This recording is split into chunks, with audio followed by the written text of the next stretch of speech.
Hey, author and horror news contributor William Burke. Our main Cult Movie Museum episodes are getting longer and better, but they also take longer to edit. So while I'm wrapping up the next episode, here's a short take on a very unique film. If you loved Apocalypse Now and The Deer Hunter, get ready for their low-budget Italian stepbrother. It's 1980's The Last Hunter. During the Vietnam War, an American officer is sent on a classified mission. His objective? Destroy an NBA radio station broadcasting Tokyo Rose-style propaganda that's demoralizing American troops. I got a top priority mission, so you get this fucking thing down! I don't give a shit about... Questions like why aren't the North Vietnamese just broadcasting from Hanoi? Why can't the Air Force trace the radio signal? And why helicopters can't see a big-ass radio tower are not important. Because this is the Vietnam War, Italian style.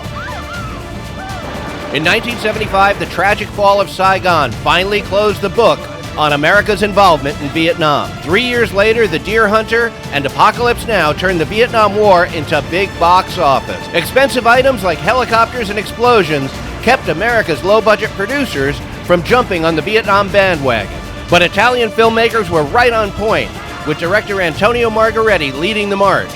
Margheriti was already such an old hand at shooting in Manila that Lucio Fulci had crowned him Emperor of the Philippines. You hate the VCs? Don't have time to hate them. I kill them. Lead actor David Warbeck adds a touch of class as a less amoral version of Martin Sheen's Apocalypse character.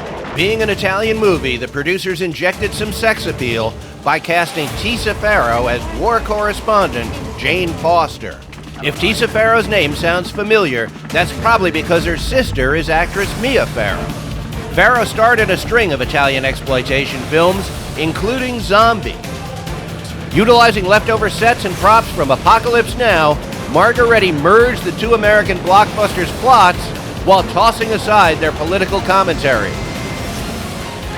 So why is this blatant knockoff worth watching?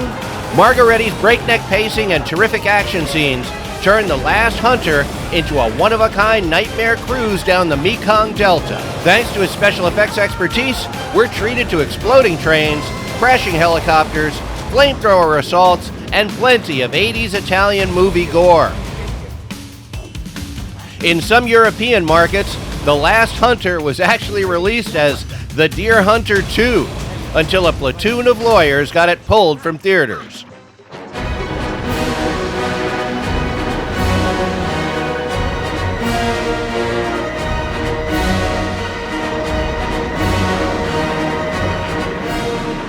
Back in the 80s, I saw The Last Hunter in a Times Square grindhouse, and can assure you the audience went hog wild. I don't even think they noticed that Meryl Streep was MIA.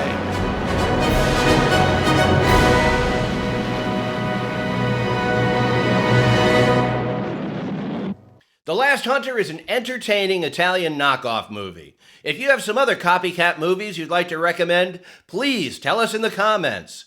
Also, huge thanks to Edoardo Margheriti for the interview he conducted with me for Videoscope magazine. It's a great article. And I've also written some great books that you can buy. And thanks for watching.